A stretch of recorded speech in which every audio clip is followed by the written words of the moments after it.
Good morning बच्चों। आज मैं क्लास 10 का हिंदी से पर्वत प्रदेश के पास कविता पढ़ाने जा रही हूँ, जिसके कवि हैं सुमित्रा नंदन पंत। इनके कवि का नाम है सुमित्रा नंदन पंत।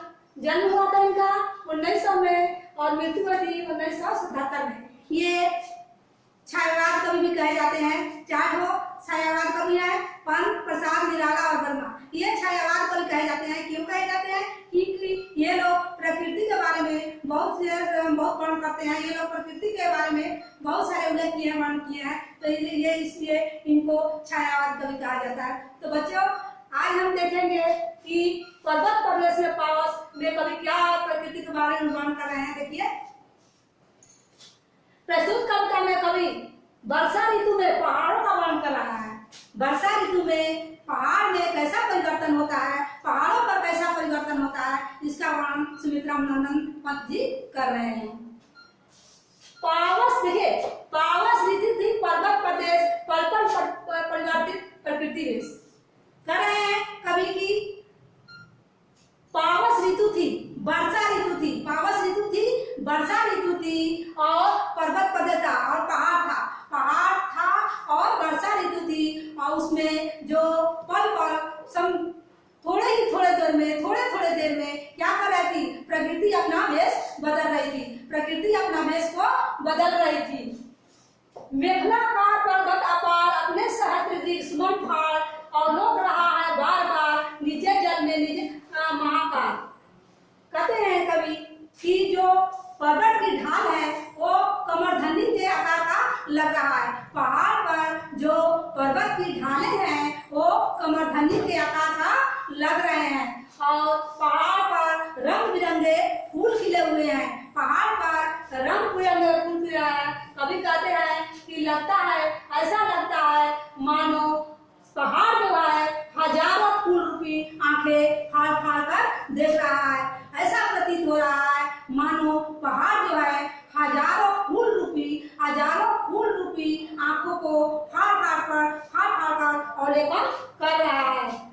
और कह रहा है कभी ये भी कह रहा है कि पहाड़ के नीचे जल फैला हुआ है, एक विशाल जल फैला हुआ है, तालाब बना हुआ है। पहाड़ के नीचे क्या हुआ है? एक विशाल तालाब है, जलाशय है और उसमें जब सूरज की किरणें पड़ती हैं तो दर्पण सा लगता है।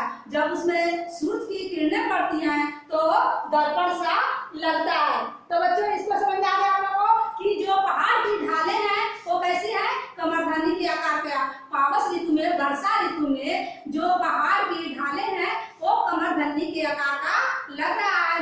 और जो पहाड़ पर क्या है? रंग बिरंगे फूल खिली हुई है, रंग बिरंगे फूल खिले हुए हैं।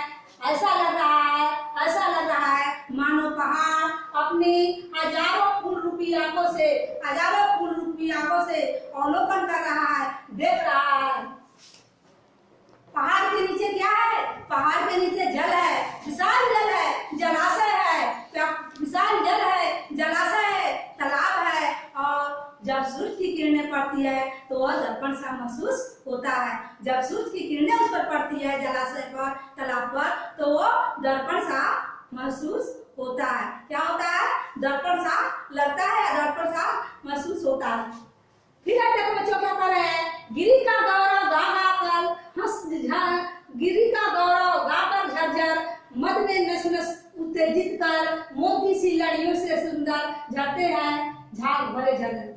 कभी पावस ऋतु में, वर्षा ऋतु में पहाड़ों का वर्णन करते हुए कह रहे हैं कि पहाड़ की शोभा देखने लायक है, सुंदरता उसकी देखने लायक है। पहाड़ फूलों से सुशोभित है। पहाड़ क्या है? फूलों से सुशोभित है। तरह तरह के फूल खिले हुए हैं। फिर क्या कर रहे हैं? झरने झर रहे हैं। तो जगह जगह पर झरने फूटे हुए हैं, ऐसा लगता है मानो पहाड़ में जो झरने फूटे हुए हैं वो मोतियों की लड़ी के समान लटक रहे हैं या गिर रहे हैं, मोतियों की लड़ी के समान लगे हैं। गिरिवर के उर से उठकर उच्च आकांक्षाओं से उतरवर है, झांक रहा नीरव मन को अभिषेक अटल कुछ चिंता को। आप कर रहे हैं कवि पावस ऋतु में पहाड़ का वर्णन करते हुए, पहाड़ का सुंदरता का वर्णन करते हुए कवि सुमित्रा नंदन पंत जी कह रहे हैं कि वहाँ पेड़, जो पहाड़ है उस पर ऊंचे ऊंचे पेड़ लगे हुए हैं। ऊंचे ऊंचे क्या लगे हुए हैं? पहाड़ पर ऊंचे ऊंचे पेड़ लगे हुए हैं और वो शांत भाव से खड़े हो, वो शांत भाव से खड़े होकर आकाश को निहार रहे हैं। शांत भाव से खड़े होकर क्या कर रहे हैं? आकाश को निहार रहे हैं। मानो उनके मन में कुछ कामना है, कुछ आकांक्षा है जो उनको बार बार आकाश की तरफ ले जा रहा है, आकाश की तरफ ले जा रहा है। तो एक गिरिवर के उड़ से उठ कर उच्च आकांक्षाओं से तरवर है, झांक रहे नीरव नभ को अभिषेक अटल। कुछ लग रहा है कि वे पहाड़ जो है कुछ चिंतित है, उनके मन में कुछ कामना है, इच्छा है जो व्यक्त नहीं कर रहे हैं और वे मानो किसको देख रहे हैं? आकाश को देख रहे हैं, आकाश को देख रहे हैं। और इसके बाद बच्चों एक थोड़ा सा और है कि इसमें देखिए एक पढ़ा और है कि उड़ गया अचानक लोग उधर, फड़का अपार पारद के पर शेष रह गए निर्जर है, टूट पड़ा ये अंबर। धस गया धरा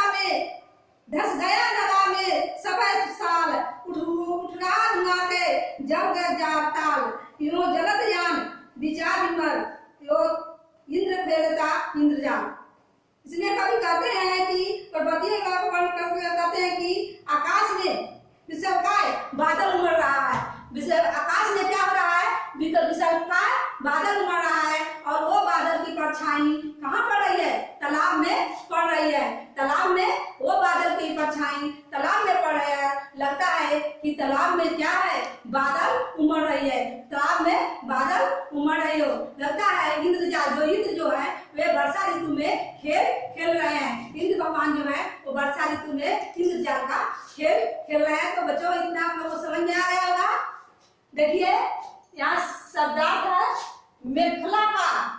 मेखलाकार का मतलब होता है कमरधनी के आकार की। मेखलाकार का मतलब होगा कमरधनी के आकार की।